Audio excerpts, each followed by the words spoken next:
اليوم حضرت لكم عجينة بدون خميرة، أسرع عجينة ممكن تعملوها بصراحة، طلعت بتشهي وبتقضي الغرض. أول شي هون ضفت كوب من الطحين والبيكنج باودر والملح، خلطتهم سوا، بعدين ضفت فوقهم اللبن،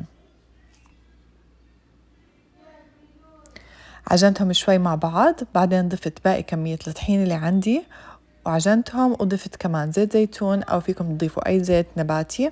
العجينة رح تكون عندكم طرية، لا تزيدوا كمان الطحين لحتى ما تطلع معكم ناشفة، بس لما تيجوا تفردوها بدكم تضيفوا طحين عليها من فوق ومن تحت وتفردوها بالشوبك مثل هيك، أو فيكم تشكلوها بأي طريقة تانية. أنا قسمتها دوائر وضفت حشوة زيت وزعتر وفوقها الجبنة.